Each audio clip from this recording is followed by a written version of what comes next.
Bapak Ibu guru hebat, mohon izin kita akan memulai kegiatan kita pada siang hari ini. Assalamualaikum warahmatullahi wabarakatuh. Waalaikumsalam warahmatullahi wabarakatuh. Selamat siang.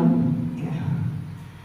Alhamdulillah wa syukurillah wa la haula wa la quwwata illa billah. Senantiasa kita panjatkan puji syukur kehadirat Allah Subhanahu wa taala sebagai salah satu ciptaannya. Tak lupa kita selalu menyebutkan rasa syukur tersebut ya Bapak Ibu guru hebat.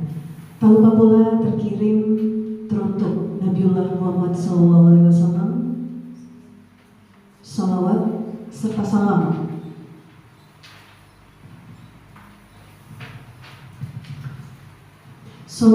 salam atas junjungan kita, dengan harapan bahwasanya kita nanti di akhir zaman menjadi tergolong umat Nabi Muhammad SAW. Baiklah Bapak Guru, Ibu Guru hebat, pertama-tama izinkan kami dari CGP Angkatan 11 mohon izin yang kami hormati Bapak Ibu Kepala Sekolah SDN 41 Batu Putih, Ibu Adila Zainuddin SPD, ya, serta Bapak Ibu guru hebat, mohon izin kami dari CGP Angkatan 11 hari ini akan melakukan diseminasi terkait modul yang telah kami pelajari ya di guru penggerak. Adapun modul yang kami pelajari itu terkait dengan modul 1.4 yaitu budaya positif. Jadi diseminasi kali ini kami berencana ingin menyampaikan, ingin berbagi apa yang telah kami dapatkan kepada ibu-ibu guru hebatnya SDN 41 Batu Putih. Kebetulan kami ada berlima ya ibu-ibu. Saya nggak usah sebut bapak nih karena bapaknya salah satu narasumber. Ya. Kami berlima di sini, ibu-ibu guru hebat, itu akan menyampaikan atau memaparkan masing-masing topik yang berbeda, tapi masih dinaungi atau satu lingkup terkait dengan budaya positif. Dan insya Allah apa yang akan kami bagikan itu bisa bermanfaat nantinya dan menjadi berkah buat kita semua, tidak hanya kami tapi juga buat ibu-ibu guru hebatnya di SDN 41 Batu Putih. Namun sebelumnya ibu-ibu, kami memohon ada arahan sedikitlah dari Ibu Adila Zainuddin SPD selaku pimpinan atau selaku kepala sekolah dari SDN 41 Batu Putih. Kepada Ibu kami persilakan.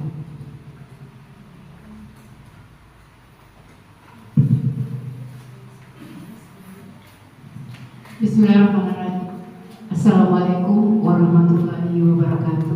Waalaikumsalam warahmatullahi wabarakatuh. Ucapan syukur alhamdulillah senantiasa kita panjatkan kehadirat Allah Subhanahu wa taala atas berkat rahmat dan hidayahnya sehingga pada siang hari ini kita masih diberi kesempatan, kesehatan, waktu untuk mengikuti kegiatan diseminasi yang insya Allah akan dibawakan oleh guru-guru hebat dari calon guru penggerak.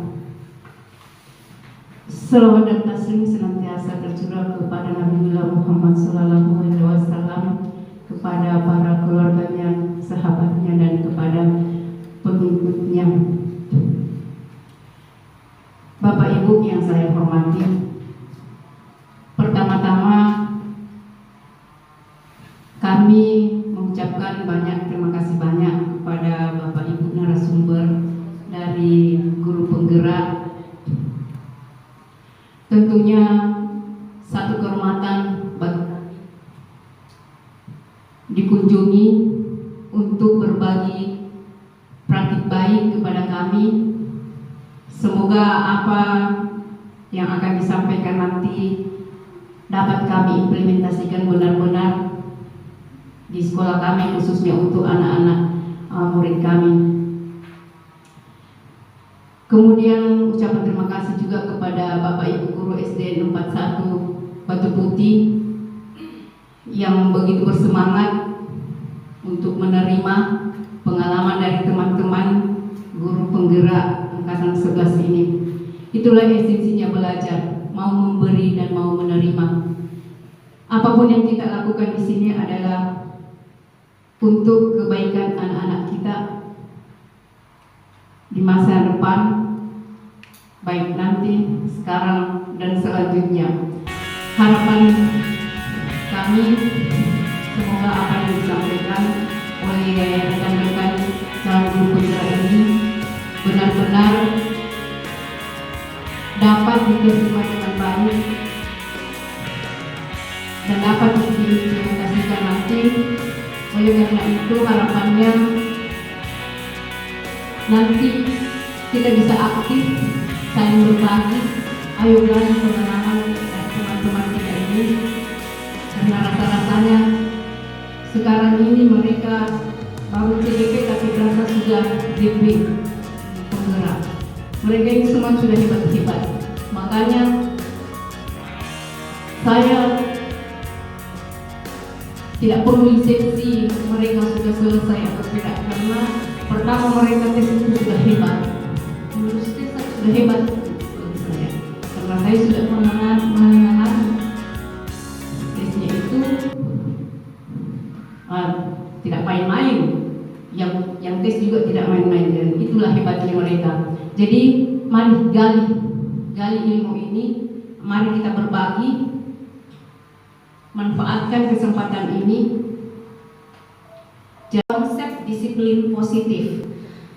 Bapak pendidikan kita Ki Hajar Dewantara menyatakan bahwa untuk mencapai kemerdekaan atau dalam konteks pendidikan kita saat ini, untuk menciptakan murid yang merdeka, syarat utamanya adalah harus ada disiplin yang kuat. Nah, disiplin yang dimaksud adalah disiplin diri yang memiliki motivasi internal. Jika kita tidak memiliki motivasi internal, maka kita memerlukan pihak lain untuk mendisiplinkan kita atau motivasi eksternal, karena berasal dari luar, bukan dari dalam diri kita sendiri. Jadi ada murid di sekolah yang memang sudah memiliki yang namanya disiplin diri. Ya, jadi berdasarkan faktanya, siswa itu ada siswa yang memang memiliki jiwa yang sudah memiliki disiplin yang positif karena dari orang tuanya. Ya, jadi karena dari orang tuanya di rumah sudah menciptakan yang namanya disiplin diri, seperti pada saat bangun pagi jam 5 harus bangun pagi, kemudian sholat, kemudian ke sekolah tidak terlambat. Nah, siswa ini sudah disiplin, tetapi ada juga siswa yang tidak memahami yang namanya disiplin dan tidak melakukan. Jadi seperti itu. Kemudian itu mungkin itu masalah yang ada di sekolah kita. Kemudian next, ya, disiplin yang dimaksud adalah disiplin diri yang memiliki motivasi internal. Jika kita tidak memiliki motivasi internal, maka kita memerlukan pihak lain untuk mendisiplinkan kita atau motivasi eksternal karena berasal dari luar, bukan dari dalam diri kita sendiri. Pemikiran Ki Hajar Dewantara dan pandangan Diana Gosen menyatakan bahwa disiplin artinya belajar. Kata disiplin juga berasal dari akar kata yang sama dengan disiplin atau murid atau pengikut. Untuk menjadi seorang murid atau pengikut, seseorang harus paham betul alasan mengapa mereka mengikuti suatu aliran atau ajaran tertentu. Sehingga motivasi yang terbangun adalah motivasi intrinsik, bukan ekstrinsik. Ya, jadi maksudnya ini adalah murid juga tahu mengapa dia disiplinkan. mengapa harus memiliki sikap disiplin positif.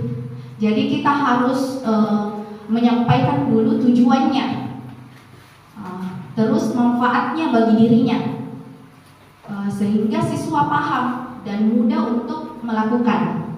Kemudian disiplin diri dapat membuat seseorang menggali potensinya menuju kepada sebuah tujuan mulia, sesuatu yang dihargai dan bermakna. Dengan kata lain, disiplin diri juga mempelajari bagaimana cara kita mengontrol diri dan bagaimana menguasai diri untuk memilih tindakan yang mengacu pada nilai-nilai yang kita hargai agar tercapai tujuan mulia yang diinginkan.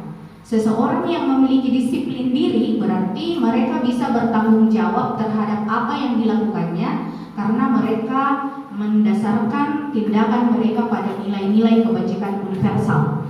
Jadi sebelum kita mendisiplinkan murid, kita sebagai guru harus mendisiplinkan diri. Jadi seperti itu.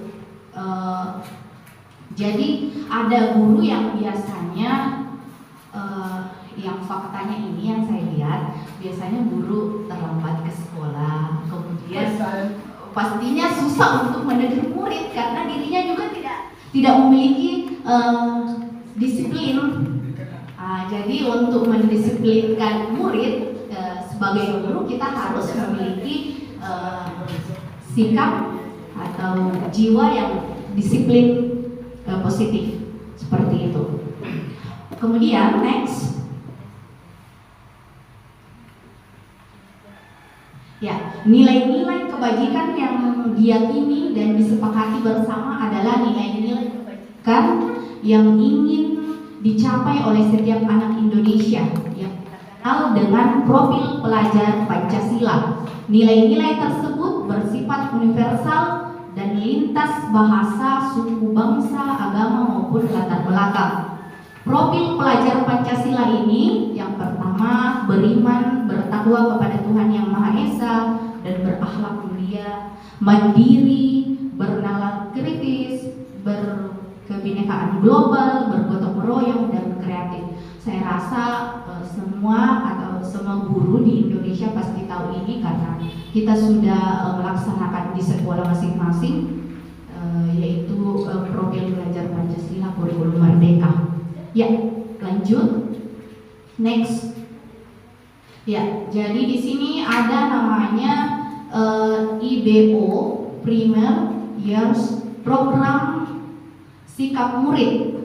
Yang pertama, toleransi, rasa hormat, integritas mandiri, menghargai usia, empati, pengetahuan, kreativitas, kerjasama, percaya diri, komitmen. Jadi ini adalah nilai-nilai kebajikan yang harus diterapkan di sekolah maupun di lingkungan masyarakat, baik itu guru maupun siswa. Ya, seperti itu. Lanjut. Next. Nah, 9 pilar karakter Indonesia. Yang pertama, cinta Tuhan dan segenap cintanya, kemandirian dan tanggung jawab, kejujuran, amanah, diplomatis. Kemudian hormat dan santun, dermawan, suka menolong dan gotong royong, percaya diri, kreatif dan pekerja keras, kepemimpinan, keadilan, baik dan rendah hati, toleransi, kedamaian dan kesatuan. Wabarakatuh. Ya. Apa kabar Bapak Ibu? Ya, amin. Terima kasih. Hari ini saya mengucapkan terima kasih atas kesempatannya. Saya akan menyampaikan nanti tentang teori motivasi, hukuman dan penghargaan, restitusi dan keyakinan kelas. Ya, saya perkenalkan diri saya dulu. Nama saya Ibu Hidayah. Saya dari SMP Negeri 9 Palopo. Jadi sebelum kita lanjut materinya, kita ice breaking dulu sebentar supaya semangat kita bertambah lagi. Loyo-loyo bisa ini Bapak Ibu guru. Ya, kalau yang tadi panjang pendek masih juga panjang pendek tapi ada tangkapnya. Ya, jadi berpasangan ki Bapak Ibu, silakan berdiri dulu. Ada berpasangan. Ya. Jadi ada yang begini tangan tak nanti. pasangan tak. Ya satu orang begini tangannya.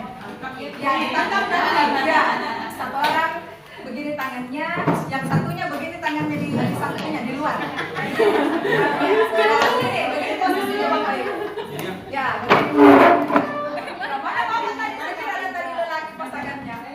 Oh Bapak udah nanti. Jadi begini Nanti saja pasti. kita Bapak Ibu. Kalau saya bilang panjang, tetap di panjang. Panjang, pendek, nanti saya yang ini tidak panjang sama sekali ya. Panjang, pendek, panjang. Kalau sudah tangkap, tapi kalau ini bisa menghindar, dia pindah begini tangannya. Jadi fokus nih. Ini melatih fokus ya. Jadi kalau saya bilang tangkap, kalau bisa kita tangkap, benar Miki. Tapi kalau pindah tangannya lawan nanti. Oke? Oke. Tangkap. Oke. Ya, saya mulai ya. Udah begitu tangannya di luar begini. Ya di luar begini. Panjang, pendek, tangkap. Nah, kalau saya begini, yang begini kalau tangannya pindah dia kalau saya tangkap. Kalau saya. Ya, oke. Kita mulai. Ya, konsentrasi. Oke. Panjang. Jadi bergerak tangan kayak satu. Nah, yang satu tak bergerak tangannya. Begini, tetap begini terus. Ya, begini terus kita. Ya, saya Panjang, pendek, panjang, pendek, pendek, panjang, panjang. Belum saya bilang tangkap. Kita duluan. Panjang, pendek, tangkap. Tidak dapat. Nah, sekali lagi.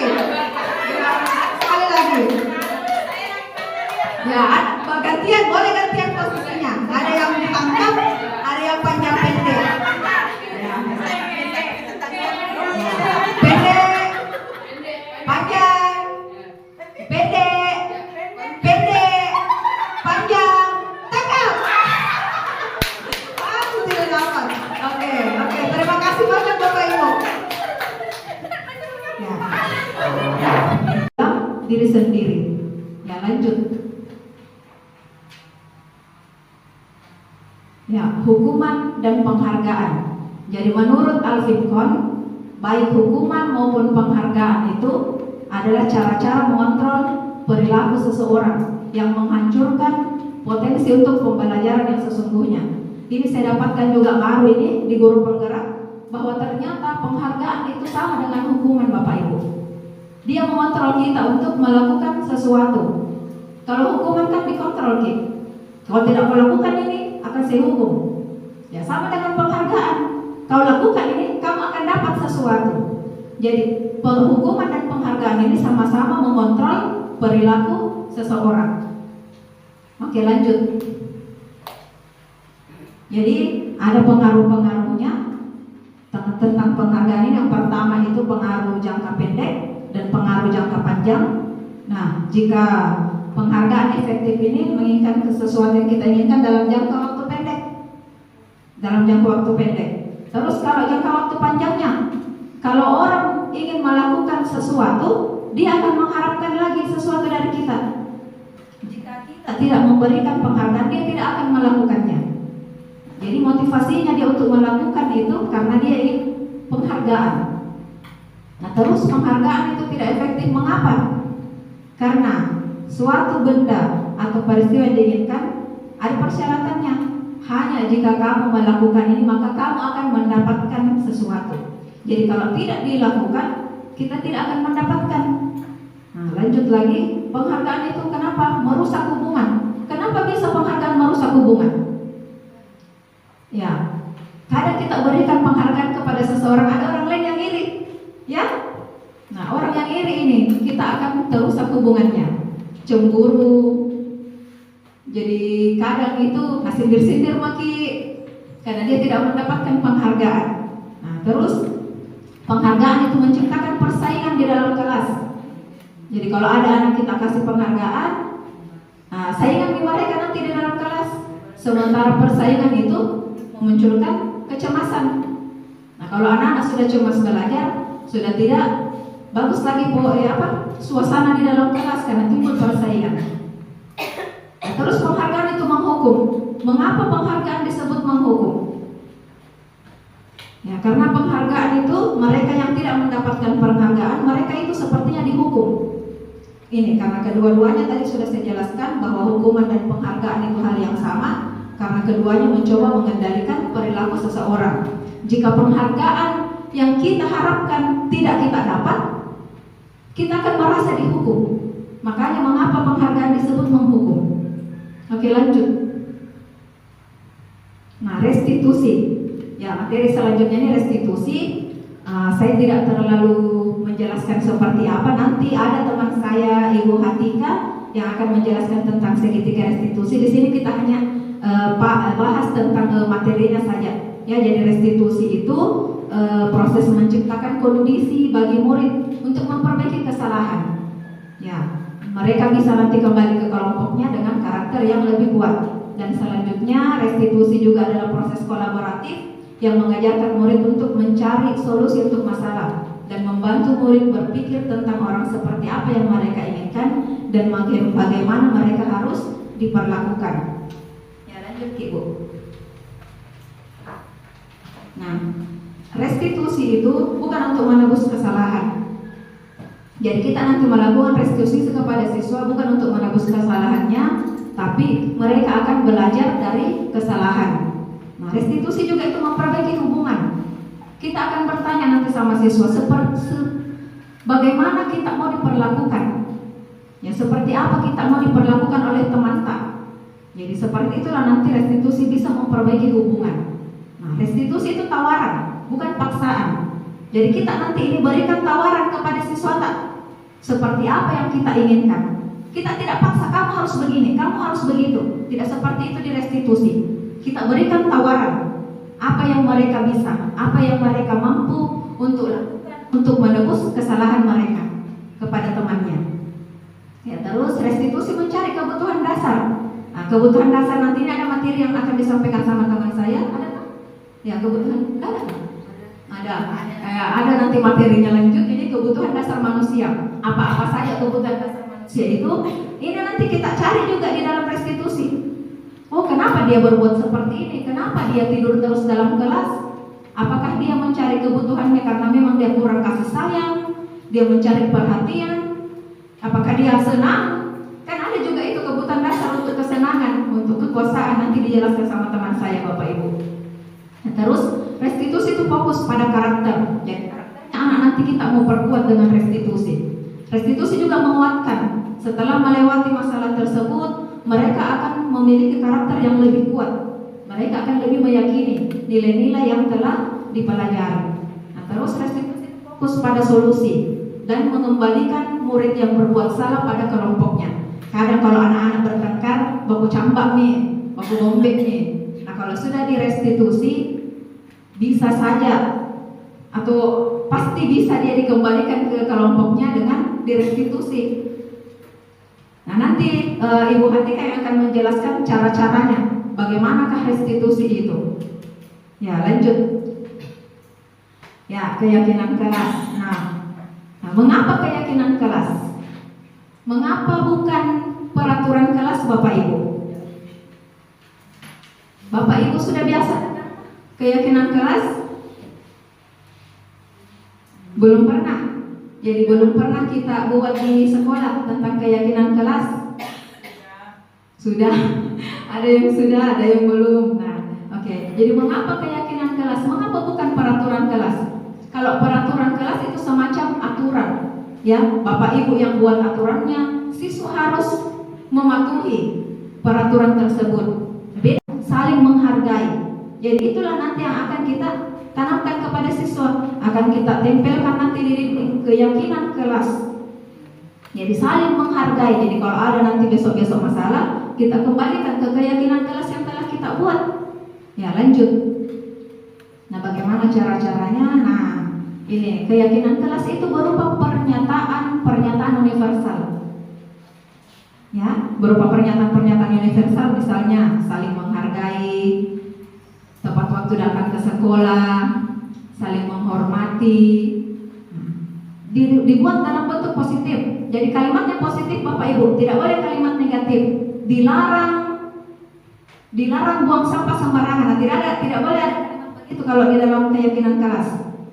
Kita bikinkan ke kalimat positif. Coba apa kalimat positifnya kalau dilarang membuang sampah sembarangan? Ya, buanglah sampah pada tempatnya. Jadi seperti itu nanti kalimatnya di keyakinan kelas. Tidak boleh ada kalimat negatif di dalamnya. Jadi ya, kita usahakan membuatnya dalam kalimat positif. Nah, keyakinan kelas juga tidak boleh terlalu banyak. Kalau terlalu banyak susah dipahami anak-anak, susah diingat. Ya, cukup 5, 6, tidak usah sampai 10. Terlalu banyak itu. Ya, anak-anak pusing nanti mengingat apa milik keyakinan kelas tak ini. Ada lagi nanti kamu temannya. Apa keyakinan kelas ini yang tadi kita sudah paparkan tentang apa nih kalau kamu kita mantap di dalam kelas. Dan hafal nih kalau terlalu banyak kita kasih. Ya, kalau cuma 5 atau 6, aneh Bu, tidak boleh kamu teman dalam kelas itu saling menghargai Ki. Ya, jadi bisa terekam di otaknya mereka. Ya, lanjut. Sesuatu yang dapat diterapkan di lingkungan. Jadi apa yang kita bisa terapkan di sekolah tadi itu yang kita masukkan nanti di keyakinan kelas tak. Ya, jadi yang kita bisa terapkan. Nah, dan semua warga kelas berkontribusi. Jadi semua diskusi kita dengan murid bukan kita yang putuskan. Kita hanya membantu apa-apa yang kita meyakini di dalam kelas anak-anak saling menghargai Bu. Nah, setuju Kika? Iya Bu, setuju. Nah, kalau memang setuju sama temannya kita buatkan nanti. Kita buatkan di kertas plano. Nanti kita kasih tanda tangan siswa tak dibawa. Ya. Saya lupa foto contohnya di sekolahku. Ya. Oke, sudah kayaknya. Nah, ini ada miskonsepsi tentang keyakinan kelas Bapak Ibu. Nah, dengan keyakinan kelas yang ditempelkan maka sudah cukup. Sebenarnya itu miskonsepsi. Apa gunanya kalau cuma ditempel di kelas? Tidak ada tindak lanjut. Jadi tidak perlu ada tindak lanjut, tidak ada refleksi. Padahal sebenarnya ini kesadaran itu hadir dari dalam diri. Jadi kalau sudah dari dalam diri tapi sadar, disiplin positif tak sudah ada, nilai-nilai kebajikan universal yang tadi Ibu Rosida sudah paparkan itu sudah tertanam di dalam hati. Insya Allah keyakinan kelas yang kita paparkan sama siswa yang kita setujui bersama itu akan diterapkan dalam sehari-harinya. Bukan cuma di lingkungan rumah, di lingkungan sekolah, bisa juga dibawa ke lingkungan rumahnya nanti. Ya, jadi kesadaran hadir dari dalam diri. Sementara hukuman dan penghargaan itu, kalau penghargaan itu bisa bentuk barang, bisa berupa status, ya, konsekuensi maupun apresiasi itu semuanya hadir dari luar yang diberikan oleh orang lain. Jadi ini sangkutannya tadi dengan motivasi internal dan eksternal. Ya, jadi untuk menghadirkan kesadaran itu dibutuhkan konsistensi dari seluruh komunitas sekolah dan sistem pendukung tadi sekolah untuk melakukan tindak lanjut, memastikan konsekuensi dijalankan dengan bertanggung jawab dan diskusi atau refleksi setiap hari. Jadi keyakinan kelas tak ini bukan hanya ditempel, tapi kita butuh konsistensi. Kita implementasikan dalam kehidupan tak, kita konsistensi juga melaksanakan. Karena kalau tidak konsistensi, untuk apa kita tempel saja itu? Harus konsistensi dilaksanakan itu. Dan selalu refleksi, ya, refleksi terus supaya lebih murid tak lagi diingatkan selalu, ini anak-anak keyakinan kelas tak, jadi supaya tidak lupa. Ya, oke. Terima kasih Bapak Ibu. Nanti sesi pertanyaannya kita lanjutkan di sesi diskusi. Saya kembalikan kepada Ibu Rafia. Terima kasih atas. Ini adalah topik ketiga terkait dengan kebutuhan dasar manusia dan dunia berkualitas. Perkenalkan, nama saya Rafia. Saya CGP asal Kota Palopo, bukan dari kota lain ya, bukan juga dari dunia lain ya. Kebetulan saya bertugas di SMK Negeri 2 Palopo, ya dikenal dulu dengan istilah STM ya. Katanya sih mindsetnya guru dulu, bukan guru, sorry. Mindsetnya orang-orang dulu itu STM identik dengan anak-anak yang aktif ya, super aktif atau dalam pendeknya itu nakal. Ya, tapi sebenarnya tidak. Ya, mereka hanya punya banyak keinginan yang belum tersalurkan. Itulah gunanya sebagai seorang guru, Bapak Ibu guru hebat, kita perlu memahami apa yang menjadi kebutuhan murid kita. Sehingga apa? Sehingga kita bisa menciptakan nanti suasana kelas yang menyenangkan, kita bisa menjalankan proses pembelajaran yang benar-benar sesuai dengan apa yang mereka butuhkan. Iya. Baik, silahkan dilanjutkan Ibu Operator. Iya. Wah, kayaknya kecil ya Bapak Ibu ya. Bisa dibaca ya? Diperbesar saya boleh. Oh boleh. Baik. Kalau tadi 2 orang pemateri sudah mengajak Bapak Ibu guru hebat untuk ber-ice breaking, saya ingin mengajak Bapak Ibu guru hebat untuk mari berpendapat. Ya. Saya punya satu kasus Bapak Ibu guru hebat di atas, dan ini kemungkinan kalau di tingkatan sekolah dasar ya, bukan tingkatan sekolah dasar lagi, di semua jenjang pendidikan, baik itu SD, SMP maupun SMA, SMK, ini mungkin saja terjadi. Ibu Ambar, guru wali kelas 2A di SD Pelita Hati, sedang bingung menghadapi ulah salah satu muridnya di kelas yang bernama Doni. Ya, ini bukan Donian Ibu ya. Beberapa anak di kelas 2A telah datang pada Ibu Ambar dan mengeluhkan sikap Doni yang sering kali meminta bekal makan siang mereka dengan paksa. Ya, jika Bapak Ibu dalam posisinya Ibu Ambar, kira-kira apa yang akan Bapak Ibu lakukan? Dan kira-kira menurut Bapak Ibu guru hebat, apa alasan Doni melakukan itu? Ada mungkin yang bisa sharing sedikit sama kita? Kira-kira kalau Ibu jadi Ibu Ambar, wali kelasnya si Doni, apa yang Ibu lakukan? Apakah langsung memanggil si Doninya, terus marah-marah sama Doni, kamu nggak boleh begini, kamu bla bla bla bla, saya kasih surat ini keluar dari kelas saya dan sebagainya. Apakah seperti itu Bapak Ibu guru? Tidak. Iya, tidak. Seharusnya bagaimana Bapak?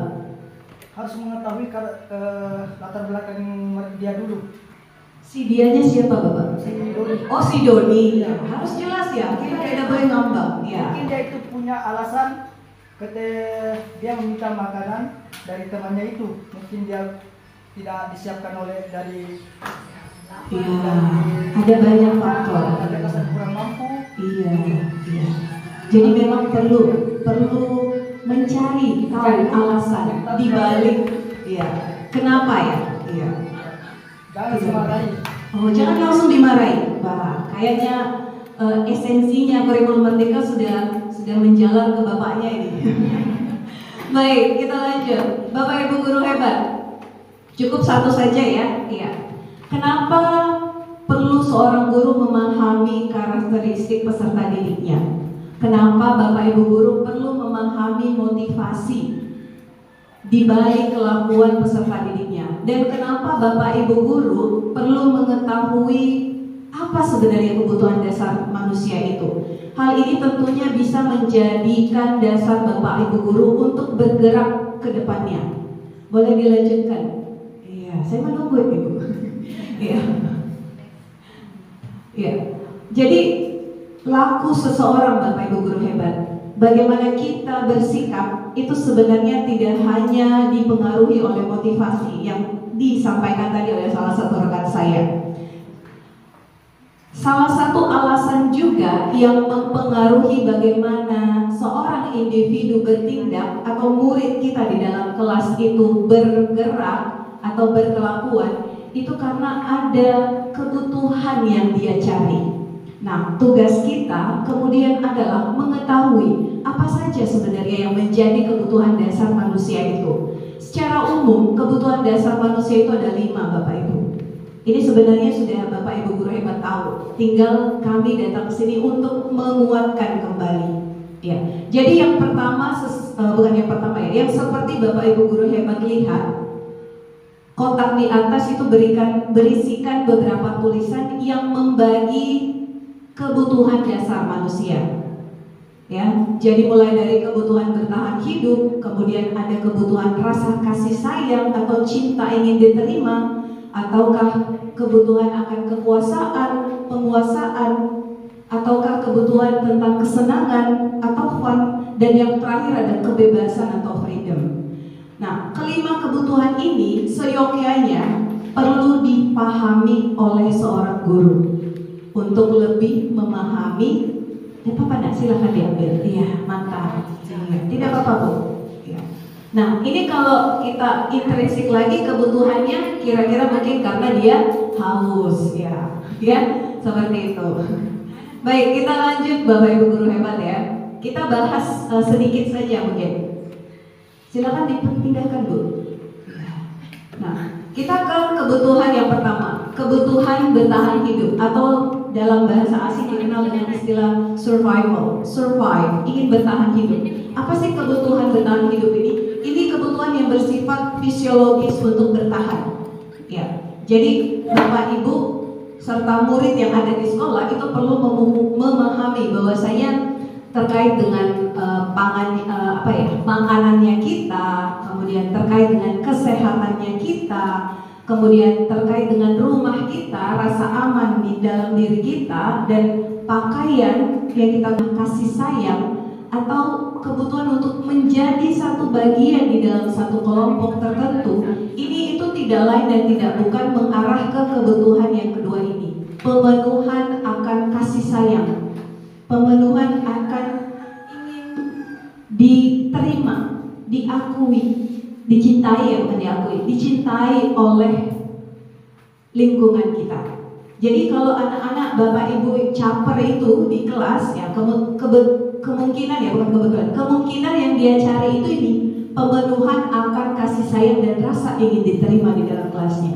Jadi jangan kayak bilang, ih caper, ya jangan. Rangkul dia, cari tahu, identifikasi apa yang dia inginkan dan bagaimana kebutuhannya. Silahkan dilanjut Ibu. Yang ketiga, ada kebutuhan penguasaan, power. Nah, ini kebutuhan terkait dengan kekuatan untuk mencapai sesuatu, menjadi kompeten atau menjadi terampil, diakui atas prestasi dan keterampilan kita, didengarkan dan memiliki rasa harga diri. Biasanya kalau murid dengan kebutuhan penguasaan yang tinggi, umumnya dia suka jadi pemimpin. Ya. Jadi ketika ada murid tak di dalam kelas, dia suka diperhatikan, dia jadi trending center di dalam kelas, dia ingin hanya dia saja yang menjadi pemimpin, penguasa di dalam kelas, berarti dia ingin memenuhi kebutuhannya sebagai penguasa. Jadi kebutuhan powernya itu besar di dia. Nah, tugasnya kita apa? Tugasnya kita mengontrol, ya, mengontrol agar tidak berlebihan, seperti itu. Selanjutnya ada kebebasan. Nah, kalau kebutuhan terkait kebebasan itu dia arahnya kemana? Kemandirian, otonomi, memiliki pilihan dan mampu mengendalikan arah hidup seseorang. Di sini kebutuhan akan kebebasan ini menginginkan pilihan. Mereka perlu banyak bergerak, suka mencoba-coba. Nah, ini tidak terlalu terpengaruh orang lain dan senang mencoba hal baru yang menarik. Terkadang juga kita mendapatkan tipikal siswa yang suka mencoba hal baru di dalam kelas. Dia suka akan sesuatu yang baru. Ketika kita mengajarkan sesuatu, dia excited, dia merasa tertarik, kemungkinannya dia ingin memenuhi kebutuhan akan kebebasannya dia.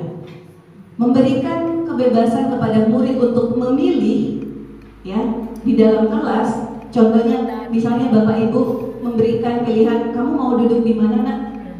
Suka di depan atau di belakang? Itu salah satu cara ibu memenuhi kebutuhan akan kebebasannya siswa. Dan yang terakhir ada kebutuhan apa ya Bu ya? Kebutuhan apa ya Bu? Kesenangan. Kalau tadi kebebasan, freedom, ini kesenangan, fun. Ya, ini terkait apa sih? Kebutuhan untuk mencari kesenangan, bermain dan tertawa, serta kebutuhan akan kesenangan dengan belajar. Kalau dalam posisi kita sebagai guru, kita mengidam-idamkan itu siswa senang dengan belajar di dalam kelas. Nah, inilah yang kita arahkan. Kebutuhan kesenangan siswa tidak hanya sekedar bermain saja, tidak hanya sekedar tertawa lepas saja, tidak hanya bersenda gurau dengan temannya saja, tapi kesenangannya dalam belajar. Itu yang akan kita coba gali dan arahkan. Nah, ketika Bapak Ibu sudah mulai memahami kelima kebutuhan dasar manusia ini dan diterapkan, diimplementasikan untuk mengidentifikasi laku murid kita di dalam kelas, insya Allah kita bisa menciptakan suasana belajar pembelajaran itu yang menyenangkan, yang benar-benar berbasis kebutuhan siswa. Jadi tidak hanya sekedar ditahu motivasi apa ya, kita perlu tahu kebutuhannya juga apa. Kita coba penuhi Bapak Ibu. Terkadang seperti ini, saya berikan sedikit gambaran. Dulunya kita mengambil ini kadang saya lupa ini apa yang saya mau bilang. Mengibaratkan ya, kita mengibaratkan itu datang ke sekolah, ibaratnya botol kosong ya Bapak Ibu ya. Dulu kan ibaratnya gitu ya. Iya.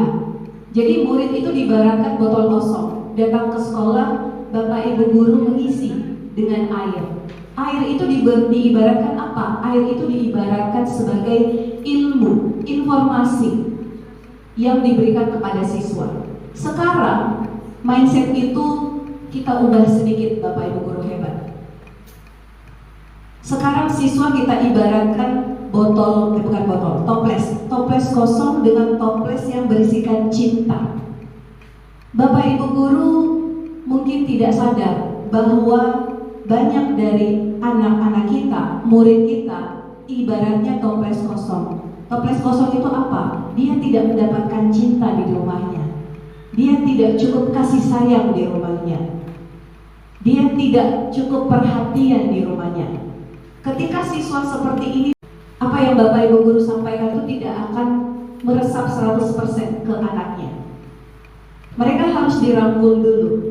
Mereka harus diidentifikasi dulu. Mereka harus ditahu dulu apa kebutuhannya, apa yang mereka inginkan.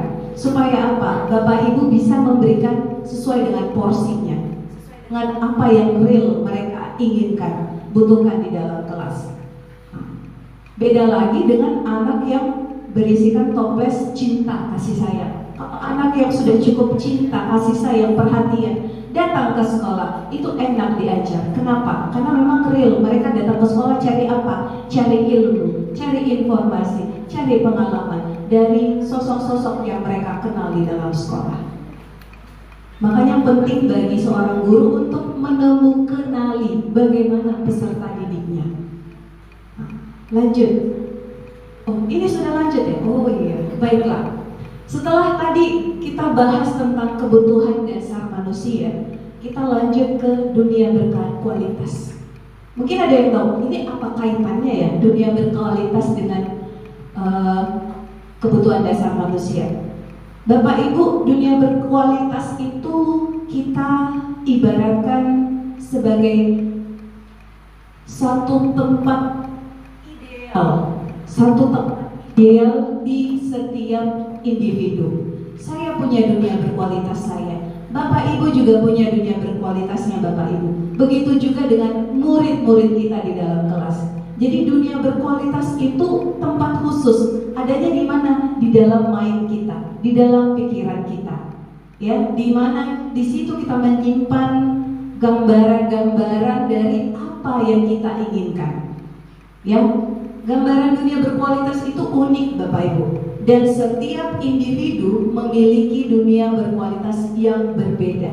Begitu pula dengan murid kita di dalam kelas. Nah, sekarang tinggal kita sebagai guru, ya, kita masukkan hal-hal yang bermakna. Kita ajarkan nilai-nilai kebajikan yang hakiki kepada siswa, kepada murid kita. Sehingga apa? Sehingga dunia berkualitas yang mereka bentuk itu benar-benar bisa membantu mereka menjadi orang yang bermanfaat ke depannya.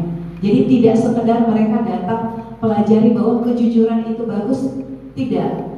Bukan sampai di situ saja. Istilahnya bukan cuma teori saja, tapi mereka bisa meresapi bahwa ada nilai kebajikan di balik kejujuran itu. Ketika anak sudah bisa, dia bisa menjadi orang yang lebih bertanggung jawab. Dan itu sifat seperti itu dia bisa bawa hingga ke nanti-nantinya. Ya, seperti itu ya Bapak Ibu ya. Ini kalau saya sih tidak terlalu panjang ya, karena apa yang saya sampaikan itu sebenarnya sudah Bapak Ibu guru hebat tahu. Tinggal bagaimana kita saling meluruskan atau saling menguatkan. Ada 2 poin yang ingin saya jadikan kesimpulan Bapak Ibu terkait apa yang saya sampaikan. Ya, mungkin bisa di next kan Ibu? 2 kali next, 2 sekali lagi. Iya, ini. Ini 2 titik poin kesimpulan saya Bapak Ibu. Bahwa sebenarnya kebutuhan dasar itu bisa menjadi motif dari tindakan manusia. Tindakan manusia yang mana yang dimaksudkan ini? Manusia dalam hal murid tak di dalam kelas dan kitanya sendiri di dalam sebagai guru di dalam sekolah. Jadi ketika kita bisa mengetahui kebutuhan dasarnya siswa kita, itu bisa membantu kita ya, bisa membantu kita untuk mengetahui langkah apa selanjutnya. Sama seperti kasusnya Doni tadi. Kalau misalnya Bapak Ibu kembali ke kasusnya Doni yang tadi ya, Bapak Ibu mengajak Doninya bercerita, saya bosan dengan makanan saya Bu, jadi saya ambil di makanan teman-teman saya. Atau mungkin Doni bilangnya, tidak Bu, saya cuma suka ganggu karena teman-teman saya yang lain suka kalau saya ganggu. Nah, ketika Doni bercerita seperti itu, Bapak Ibu bisa mengidentifikasi ini sebenarnya Doni ingin memenuhi kebutuhan apanya. Nah, sehingga bisa lanjut ke langkah step treatment selanjutnya.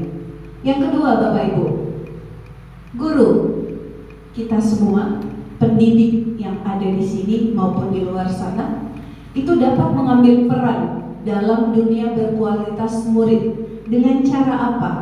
Dengan cara menanamkan nilai-nilai kebajikan kepada mereka. Kalau berbicara nilai-nilai kebajikan kan tadi sudah dibahas sama teman-teman saya di awal ya. Bagaimana berbudi pekerti yang luhur, bagaimana bertanggung jawab ya, jujur dan sebagainya. Atau sekarang sih lagi digaungkan itu murid profil pelajar Pancasila ya, yang terdiri dari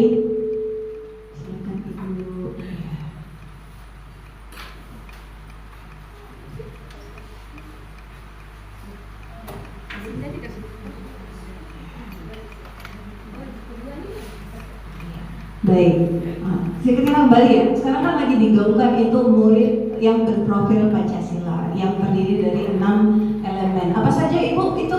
Yang pertama, ada lagunya ya, beriman dan bertakwa. Ya, bisa mungkin dilanjutkan Ibu ya. Ya, itulah.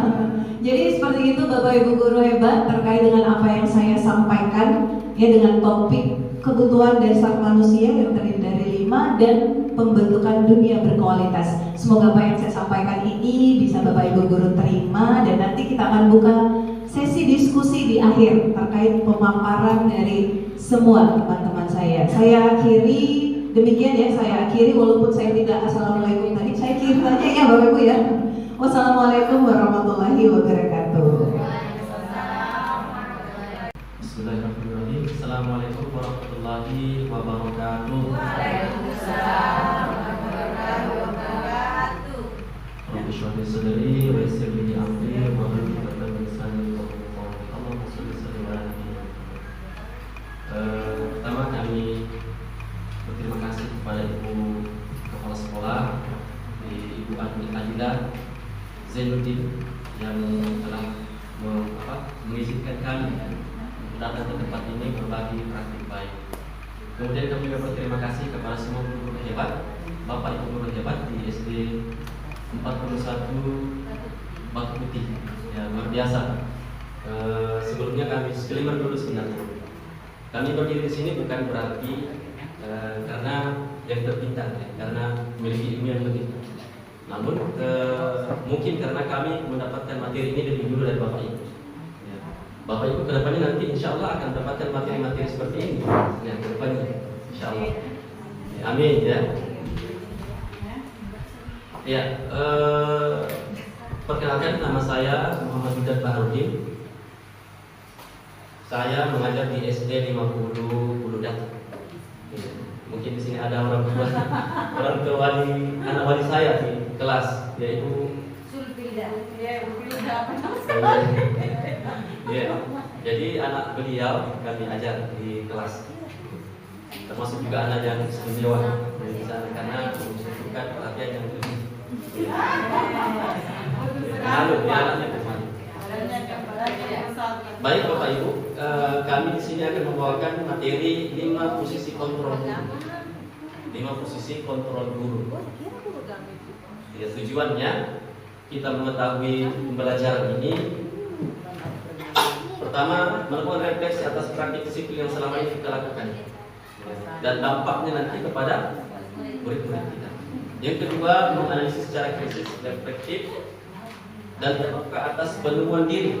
Nanti kita temukan diri kita di mana sebenarnya posisi kita dalam memposisikan diri kita kepada murid-murid kita. Yang ketiga, dapat menerapkan disiplin restitusi di posisi manajer. Jadi posisi manajer adalah posisi yang terbaik pada seorang guru memposisikan dirinya di hadapan muridnya. Lanjut. Ibu merekam aja. Ya. Cuma ada orang menelpon. Ya, saya kira tadi sudah banyak scriptnya. Ya, kami juga seperti Ibu Rafiah ingin kembali memantik kita semua dengan pertanyaan ini. Ya, saya bacakan ya. Tisa dan Hana dipanggil masuk ke ruangan Ibu Dewi, kepala sekolah SMA Mangu. Ibu Dewi baru saja mendapatkan pengaduan dari Ibu dan Tisa bahwa Hana menggunakan kata-kata kasar dan merendah-rendahkan Tisa di sosial media. Jadi ada seorang siswa yang merendahkan temannya di sosial media. Nah, pertanyaannya, bila Anda adalah seorang kepala sekolah, penerapan disiplin apa yang Anda akan lakukan untuk kasus Hana? Kira-kira bagaimana kalau ada siswa kita seperti ini? Mereka bertengkar di media sosial, bukan di dunia nyata, tapi di dunia maya. Dan pertengkaran di dunia maya itu sekarang kita tahu bersama bahwa disaksikan oleh semua orang yang bisa mengaksesnya. Jutaan, miliaran bahkan orang. Kalau berbasis miliaran orang yang saksikan itu. Dan ketika kita menjelekkan orang atau kita jelekkan orang, semuanya akan melihat itu. Ada yang bisa memberikan tanggapannya untuk kasus ini? Kira-kira apa yang kita lakukan? Datang dua orang siswa kita dengan orang tuanya mengandung. Apakah kita langsung memarahi si Tisa ini, si Hana karena tidak disiplin atau menggunakan kata kasar yang kata jorok di media sosial, atau kita mendamaikan saja langsung keduanya? Bagaimana menurut Bapak ini? Ya, ini meskipun sebagai kepala sekolah, karena ya kita insya Allah semua calon-calon kepala sekolah insya Allah. Ya, amin. Ya, ya, bukan urusannya kepala sekolah saja. Ada pun yang bisa? Ya, dari di sini kita bisa nanti memposisikan diri kita. Kira-kira kita berada di mana? Lanjut. Slide selanjutnya. Nah, ini sedikit narasi dari kami. Dan dosen dalam bukunya Restitution Restructuring School Discipline mengungkapkan bahwa guru perlu meninjau kembali penerapan disiplin di dalam ruang-ruang kelas mereka selama ini. Apakah telah efektif? Apakah berpusat kepada siswa, memerdekakan mereka dan memandirikan mereka? Bagaimana dan mengapa? Melalui serangkaian riset dan berdasarkan pada teori kontrol, Dr. William Gosson berkesimpulan bahwa ada 5 posisi kontrol yang diterapkan seorang guru, orang tua ataupun atasan dalam melakukan kontrol kepada. Jadi secara mau tidak mau Bapak Ibu, pasti kita berada di salah satu posisi ini. Nah, ini 5 posisi kontrol itu. Yang pertama adalah penghukum, yang kedua adalah pembuat merasa bersalah, yang ketiga adalah teman, yang keempat seorang pemantau, yang kelima adalah seorang manajer.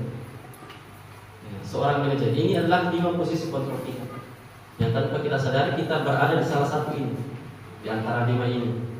Tergantung dari tindakan kita kepada siswa kita, membuat posisi kita di mana. Yang pertama, penghukum. Nah, seorang penghukum bisa menggunakan hukuman fisik maupun verbal. Posisi penghukum senantiasa mengatakan bahwa sekolah memerlukan sistem atau alat yang dapat lebih menekan murid-murid lebih dalam lagi.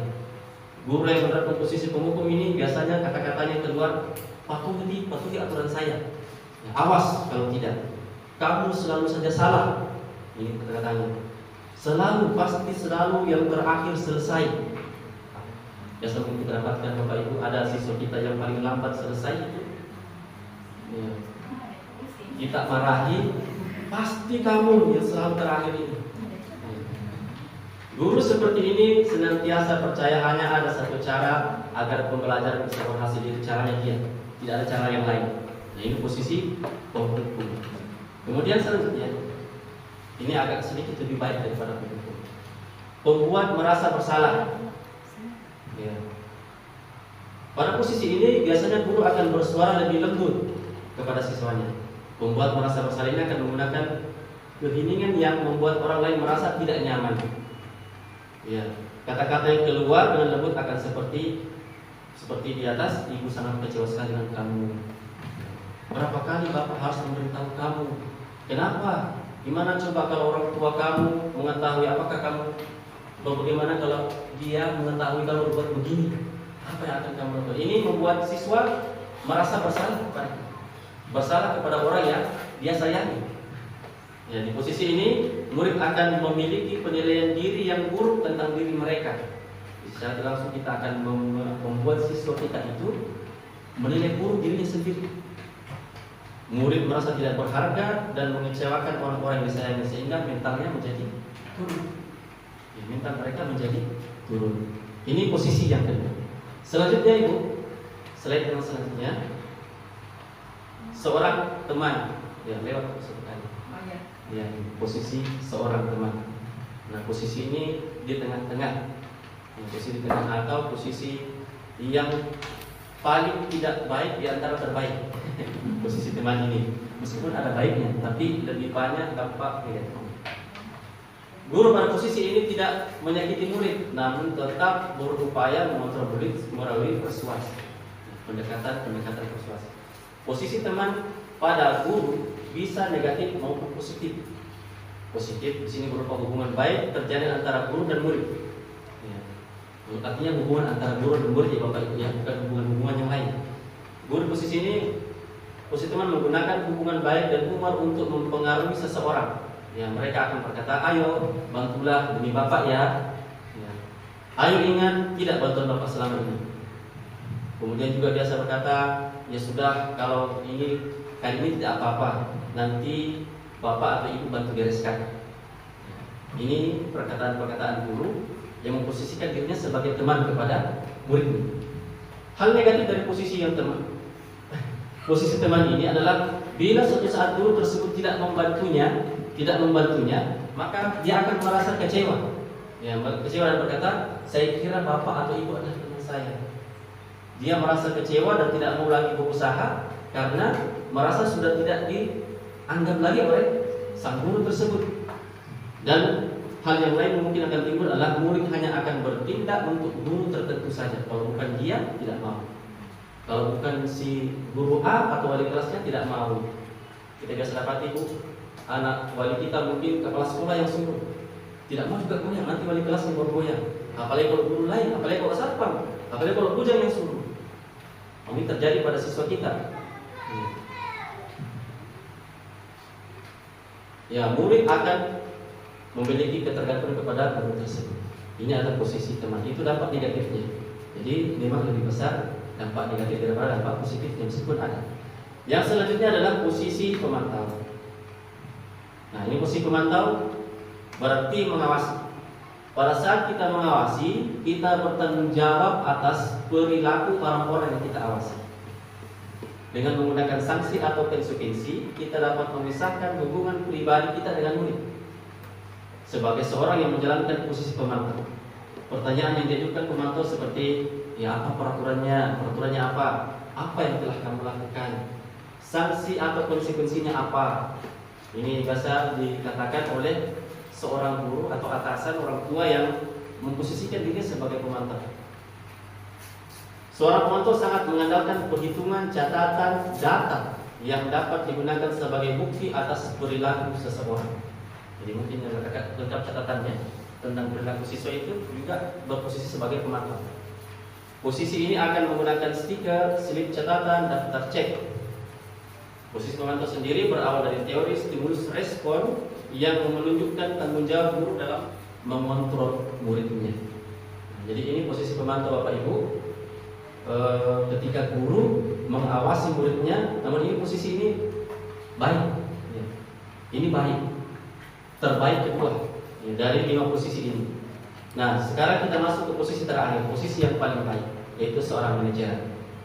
Nah, seharusnya semua kita berusaha untuk memposisikan diri kita sebagai manajer kepada siswa kita, murid-murid kita.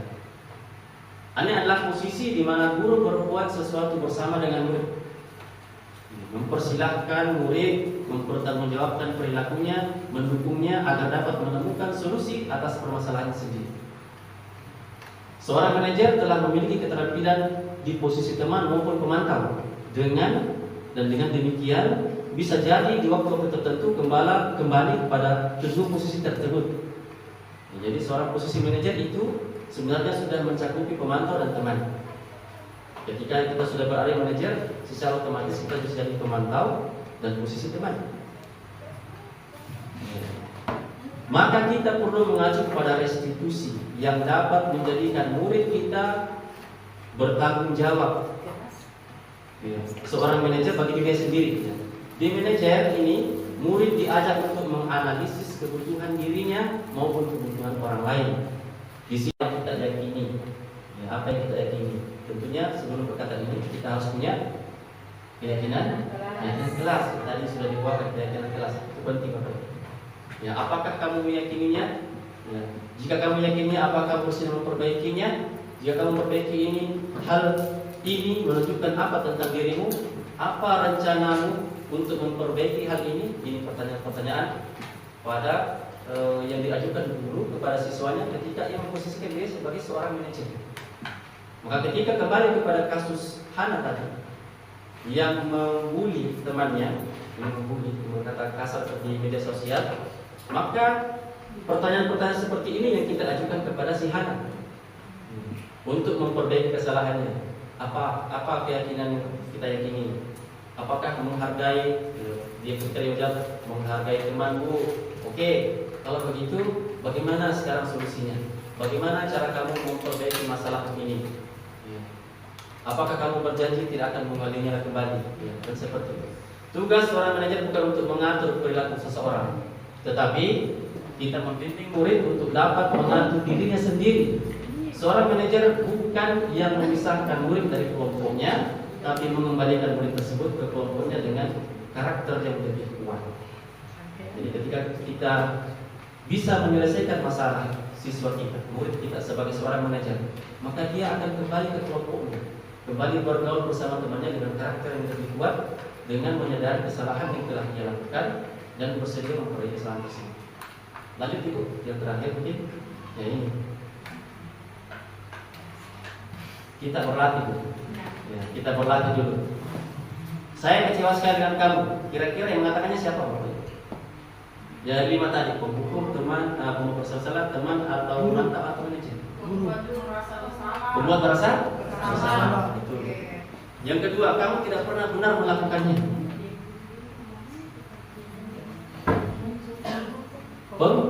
Pembuku, betul. Ayolah bukan diri saya ya.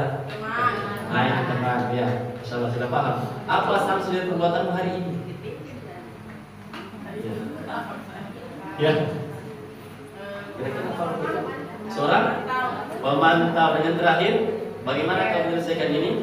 Itu adalah pertanyaan seorang manajer.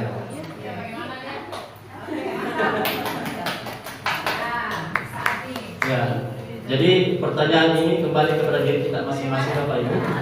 Sekarang saat ini kita berada di posisi mana? Ya. Kalau kita masih berada pada posisi 1, ya maka kita harus koreksi diri kita, beranjak ke poin selanjutnya. Ya, 2 dilewati, ya, posisi 3, 4 dan 5. Minimal kita berada di posisi 4. Kalau belum bisa posisi manajer, ini ketiga ini yang kita usahakan, dan sedikit demi sedikit kita memperbaiki diri kita.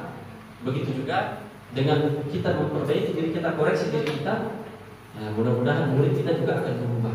Dan satu hal yang penting Bapak Ibu, saya baru sudah studi tiru ke Jawa, salah satu yayasan yang sangat berhasil mendidik siswanya. Ternyata untuk penerimaan seleksi guru yang mengajar di sana, pertanyaan terakhir itu sangat menarik menurut saya. Dia bertanya kepada calon guru itu, ya, berapa kali Anda mendoakan orang tua Anda dalam sehari? 5 kali. Ya. Yang diceritakan kepada kami itu, dia berkata, saya untuk berdoa kepada orang tua saya Pak, mungkin seminggu itu 2 kali lah, atau 3 kali, langsung doa. Kenapa? Mereka berprinsip seperti ini. Kalau orang tuanya saja dia malas doakan, apalagi siswanya. Mungkin dirinya saja yang dia doakan.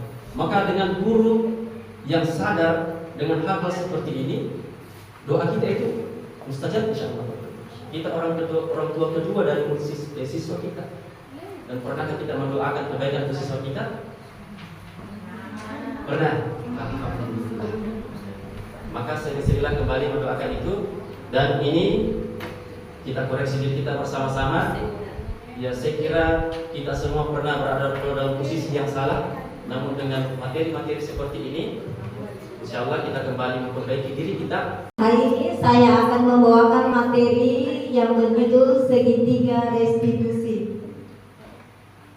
Segitiga restitusi di sini sebenarnya suatu proses dialog yang dijalankan oleh guru atau orang tua agar dapat menghasilkan murid yang mandiri dan bertanggung jawab. Jadi di sini segitiga restitusi ini yaitu untuk mencari jalan misalkan ada sebuah kasus di sekolah, untuk mencari jalan keluar yang terbaik. Next. Kemudian segitiga restitusi itu langkah-langkah segitiga restitusi ada 3. Yang pertama menstabilkan identitas, yang kedua validasi tindakan yang salah, kemudian yang ketiga menanyakan keyakinan. Next.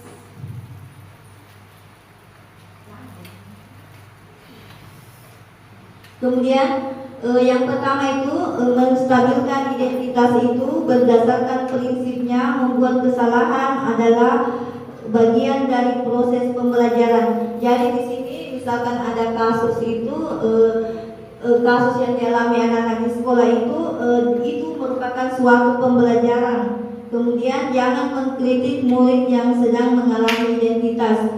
Misalkan ada anak-anak yang berbuat salah, mungkin kita bisa mengajukan pertanyaan seperti membuat kesalahan itu sesuatu yang wajar. Kemudian manusia tidak ada yang sempurna. Jadi kalau ada anak-anak yang berbuat salah, mungkin kita bisa ajukan pertanyaan seperti itu agar anak kembali ke tidak merasa minder sama teman-temannya. Ajukan pertanyaan yang pertama itu bisa kita bilang membuat kesalahan suatu yang wajar. Kemudian manusia tidak ada yang sempurna. Kemudian kita bisa memperbaiki masalah ini. Kita juga bisa, saya juga pernah melakukan kesalahan seperti itu. Kemudian yang kedua, validasi tindakan. Validasi tindakan di sini yaitu kita tidak boleh menghakimi anak yang bersalah. Kemudian mungkin ini anak-anak yang misalkan ada yang berbuat kesalahan itu mungkin dia membutuhkan sesuatu sehingga dia melakukan hal seperti itu. Kemudian di validasi tindakan ini kita bisa mengajukan pertanyaan seperti, kamu bisa saja lebih gegabah lagi dari ini. Kemudian kita juga bisa mengajukan pertanyaan seperti, kamu bukan melakukan tanpa suatu alasan. Next, Ibu. Kemudian yang ketiga, menanyakan keyakinan. Di sini menanyakan keyakinan di sini yaitu teori kontrol, menanyakan bahwa pada dasarnya kita termotivasi secara intrinsik. Kemudian yang kedua, saat perilaku telah divalidasi dan diidentifikasi, sukses telah stabil. Kita bisa menanyakan apakah apa yang dilakukan anak-anak itu sesuai. Sepertinya bukan pertanyaan, tapi saya meminta masukan atau langkah apa yang bisa saya lakukan terhadap beberapa salah seorang siswa saya yang memiliki kebutuhan dasar yang belum saya identifikasi. Karena saya baru tahu, masih baru ini kebutuhan dasar tadi ya. Terkait ada salah seorang siswa saya aktif di kelas, aktif, bahkan aktifnya bukan dia yang diajak ngobrol, dia yang menjawab, selalu mau maju ke depan. Saya meminta kira-kira apa yang bisa saya lakukan untuk anak ini bisa belajar bersama dengannya dengan baik, karena dia hampir tidak bisa duduk baik di tempat duduknya. Seperti itu. Bismillahirrahmanirrahim. Assalamualaikum warahmatullahi wabarakatuh. Waalaikumsalam warahmatullahi wabarakatuh. Oke, saya akan bertanya karakter belajar anak-anak. Nah, karakter anak-anak ini kan ada tiga, tipe belajarnya kan ada tiga: visual, auditory, sama kinestetis. Nah, yang mau saya pertanyakan adalah cara penanganan anak yang tipe belajarnya kinestetik. Itu karena kalau kinestetik, kalau yang saya tahu itu dia harus bergerak dulu kesana kemari. Nah, kesalahan saya waktu itu menyuruh dia tenang, tapi tipe belajarnya dia kinestetik. Kalau kakak saya suruh dia tenang, pasti cara belajarnya dia tidak maksimal, karena dia tidak bisa berpikir kalau tidak bergerak dulu. Nah, bagaimana cara penanganannya anak tipe belajar kinestetik? Terima kasih. Bila bisa bilang, Assalamualaikum warahmatullahi wabarakatuh. Kasus yang dijelaskan temannya tadi, teman kita, yaitu mengenai siswa yang aktif di dalam kelas. Itu menurut saya itu tidak bukan masalah. Jadi saya juga mengajar di SMP, ada beberapa siswa yang saya dapatkan di dalam kelas. Di dalam setiap kelas pasti ada siswa yang seperti itu, yang aktif. Nah, jadi cara saya dengan kelas itu disesuaikan dengan karakter siswa di dalam kelas, apa yang kita butuhkan di dalam kelas tersebut. Jadi pertama itu mungkin kita diskusikan dengan siswa yang aktif tadi, bagaimana kalau kita membuat satu keyakinan kelas yang bisa siswa tersebut melakukan hal itu. Misalnya siswa mendengarkan ketika gurunya menjelaskan. Kemudian itu kan kalimat positif. Kemudian otomatis siswa tersebut berpikir untuk melakukan hal yang seperti tadi sangat aktif di. Iya. Nah, setelah dijelaskan tadi oleh teman kami keyakinan kelas itu dengan menerapkan persekusi kepadanya. Ya. Setelah kita keyakinan kelas, misalkan ada poin yang berbunyi menjaga kenyamanan kelas, tertib saat belajar. Nah, ketika itu sudah menjadi keyakinan kelas kita, maka kita melaksanakan meminta siswa tersebut dengan hal persekusi tersebut. Bagaimana solusinya? Bagaimana apakah dengan aktif dalam kelas itu teman-teman kita menjadi nyaman atau tidak? Kemudian dia akan berpikir, oh ternyata teman saya tidak nyaman. Kemudian solusinya bagaimana? Juga kita bisa mengajak sesekali siswa kita outing kelas, ya, belajar di luar kelas. Ini kan juga memberikan pembelajaran yang bervariatif, sehingga dengan seperti itu mungkin anak-anak yang tidak terlampiaskan kebutuhannya, kita mendapatkan materi tadi, mungkin kebutuhan kesenangan atau kebebasan yang ia berkurang padanya, itu bisa tercukupkan. Nah, dengan seperti itu kita memberikan kebutuhannya, mudah-mudahan anak itu bisa meredam ya sedikit aktivitas di dalam kelas. Ya, saya kira begitu dari Bapak Ibu. Bahaya. Terima kasih. Assalamualaikum warahmatullahi wabarakatuh. Iya, baik. Bagaimana Ibu Isma, kita kembalikan dulu.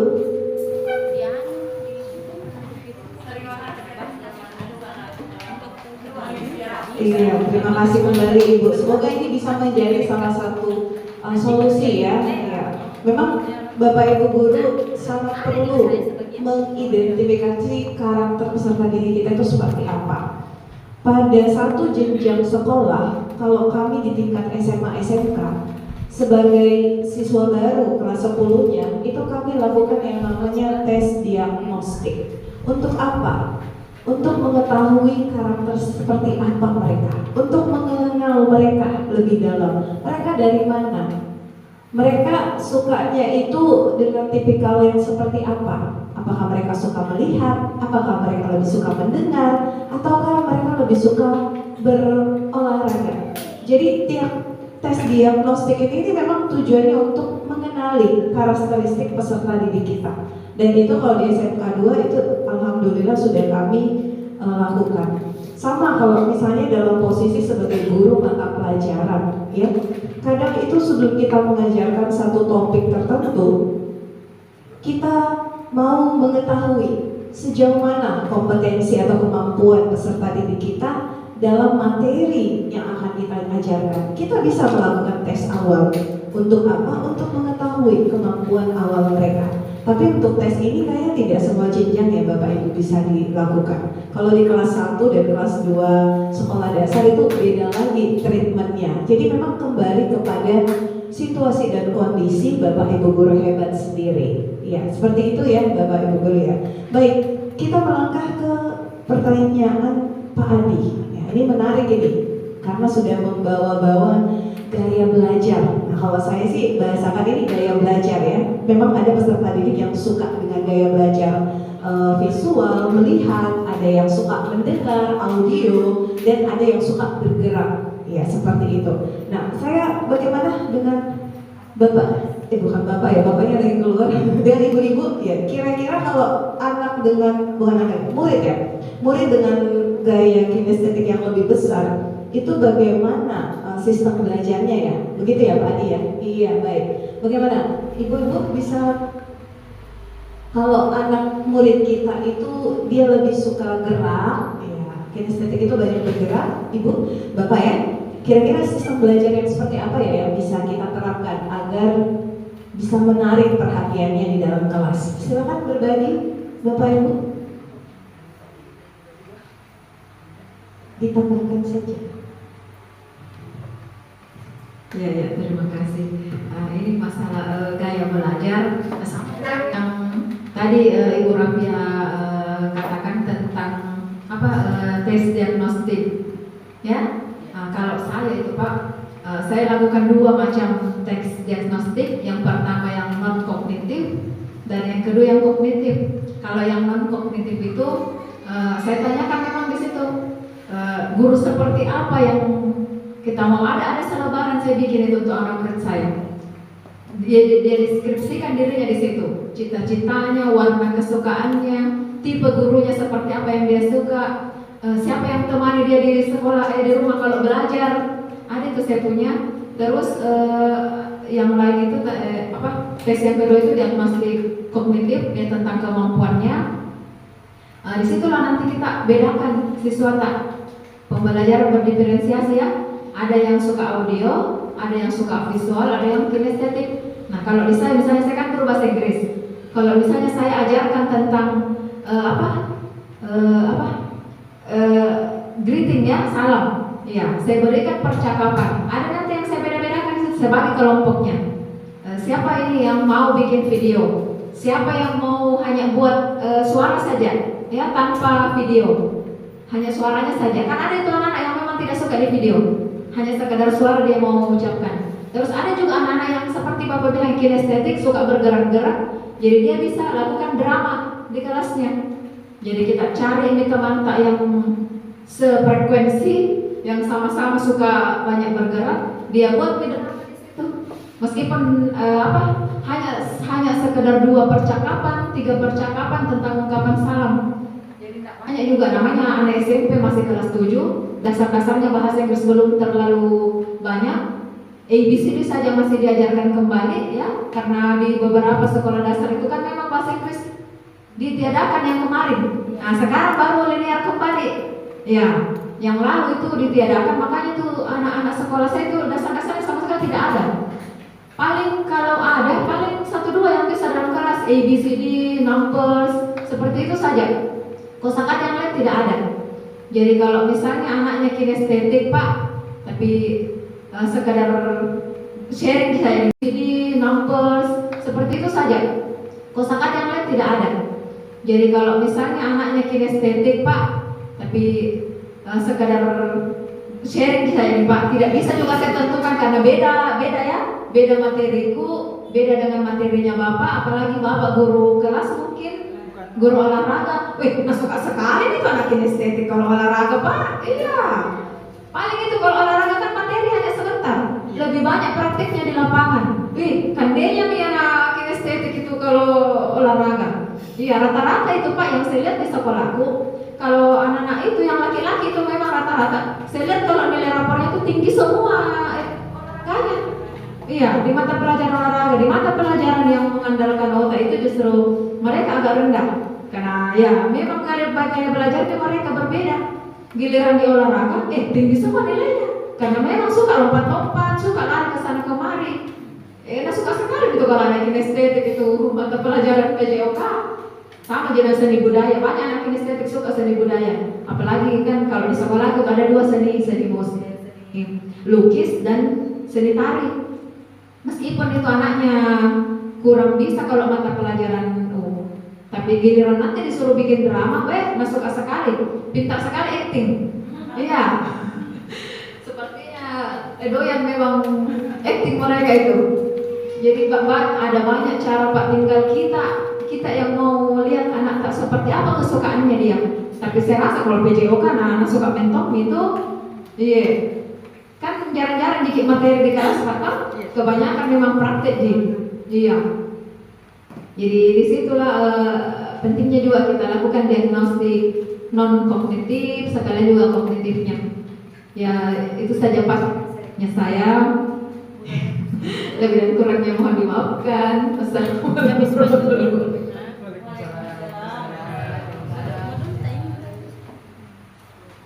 Oke, baik Pak. Jadi terkait memang pertanyaannya Bapak Ibu ya, kembali lagi ke basicnya kita sebagai guru ya, apalagi di kurikulum merdeka sekarang ya Bapak Ibu ya, itu memang pemusatannya itu lebih kepada peserta didik ya. Karakteristik peserta didik itu perlu diketahui oleh semua guru. Nah, kalau salah satu juga ya terkait dengan gaya belajar, Bapak Ibu kalau membuat modul ajar itu kan kadang kita membagi. Apakah kita buat modul ajarnya itu berdasarkan gaya belajar siswa kita ataukah berdasarkan kesiapan mereka dalam belajar? Ya, jadi bisa juga dimanfaatkan, dituangkan ke dalam modul ajarnya Bapak. Ketika anak dikategorikan dia memiliki gaya belajar visual, maka perlakuan atau treatment seorang guru itu akan berbeda ketika menghadapi anak dengan gaya belajar yang kinestetik ataupun yang audio. Nah, kalau Bapak melihat dari gaya belajarnya, kalau melihat dari kesiapan belajarnya lagi, Bapak nanti bisa bagi. Ada murid yang belum menguasai, ada yang bukan menguasai ada yang belum siap, ada yang sudah siap, dan ada yang menguasai. Ketika kita kategorikan murid tak ke dalam seperti itu berdasarkan kemampuannya, itu di treatmentnya juga beda juga perlakuannya ya. Dan itu insya Allah kita memang temukan di kurikulum sekarang Bapak Ibu ya, di pembelajaran berdiferensiasi. Bagaimana mengajarkan pembelajaran berdasarkan kebutuhan murid kita di dalam kelas. Bagaimana Pak Adi, kita kembalikan dulu? Terima kasih. Ya, terima kasih. Jadi kita sama-sama sharing ya Bapak Ibu sekalian. Ya, saya kembalikan ke peserta dulu. Apakah masih ada? Sudah ya, kayaknya juga azan ini mengingatkan kita bahwa waktu sudah semakin asar. Ya. Bapak Ibu guru hebat, sesi diskusi kita mungkin kita cukupkan ya. Mungkin ada kami di depan sekedar memberikan penguatan closing statement mungkin Ibu ya, terkait kegiatan yang telah kami lakukan bersama-sama pada sore hari ini. Kepada Ibu kami persilakan. Baik, terima kasih Bapak Ibu guru hebat, calon guru penggerak luar biasa. Kita beri aplaus dulu. Dan terima kasih juga kepada rekan-rekan Bapak Ibu guru SD 41 Batu Putih yang lebih hebat lagi. Ya, tanpa mereka tidak ada gunanya presentasi. Ya betul, begitu juga murid. Tanpa murid nggak ada kita guru. Kan makanya bersyukurlah kita ada murid. Jadi apapun yang kita lakukan upayakan untuk murid dan murid. Baik, diinformasikan kepada kita semua kalau di sini juga telah hadir pengajar praktik di belakang. Ya, beliau teman saya dan akan enam. Sebelum closing mungkin HP bukan?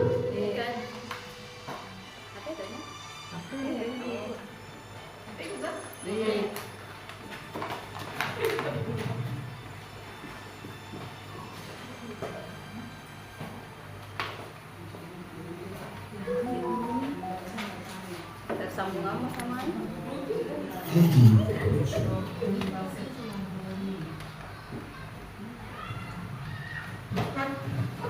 Tapi rekan-rekan calon guru penggerak yang hebat, sebelum kita tutup izinkan saya mendengarkan refleksi dulu guru-guru saya, apa yang Bapak Ibu dapat supaya bisa ditindaklanjuti nanti.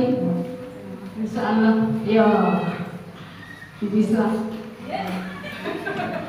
Ayo semuanya merefleksi dulu.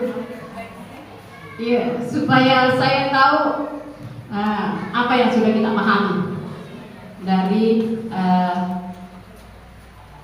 apa yang dipaparkan oleh calon guru penggerak kita. Silakan Bapak Ibu.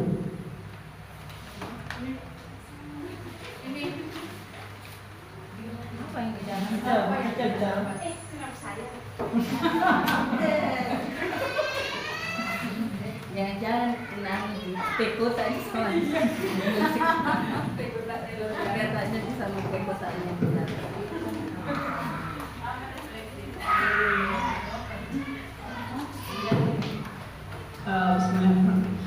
Terima kasih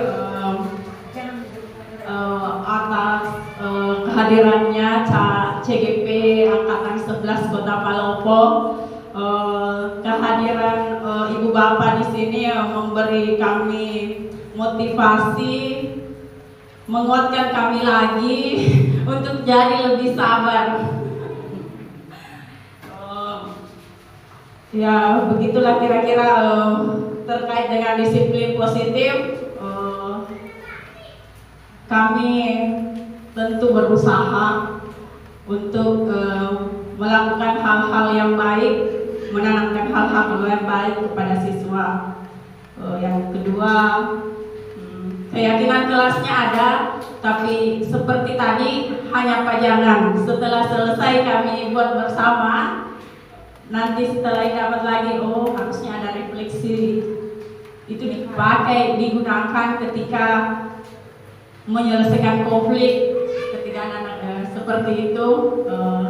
Terima kasih atas kehadirannya, ilmu yang bermanfaat, semoga berkah untuk semua. Demikian dari saya.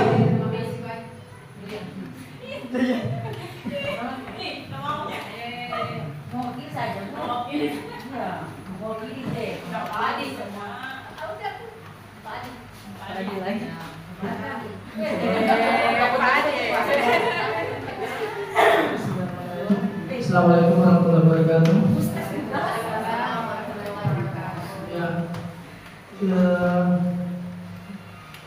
Dari pesan-pesan ibu tadi itu sangat bermanfaat bagi saya dan saya bisa mendapatkan ide-ide baru ya untuk saya sendiri. Sebagai olahraga, yang beda kan mereka kan beda saya. Karena saya kan harus di lapangan. Ya, bagaimana cara untuk menyenangkan murid-murid saya pada saat di lapangan dan tidak jenuh dan tidak bosan pada saat melakukan kegiatan olahraga. Dan juga tentang tadi itu di mana Anda berada, di situ saya akan menghilangkan yang satunya. Dan nomor satu itu saya akan menghilangkan itu adalah hukuman.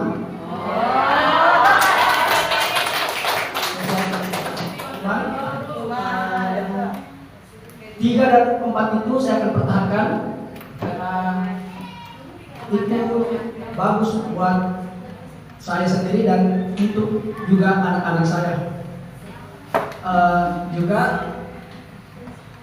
saya berterima kasih kepada ibu-ibu yang sudah hadir di sekolah tempat saya mengajar ini, SDN kelas 1 Batu Putih.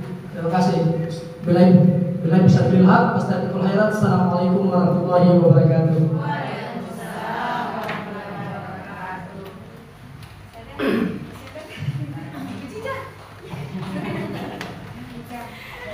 Baik, terima kasih banyak untuk Bapak Ibu Guru SD 41 Batu Putih.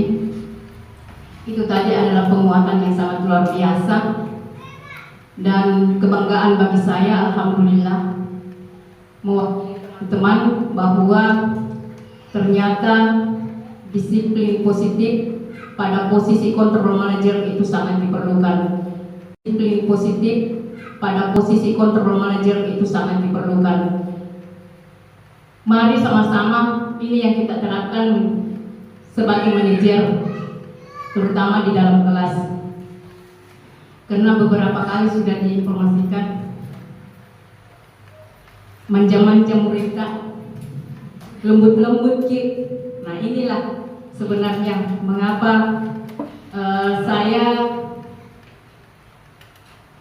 mengundang teman calon guru penggerak, karena memang ada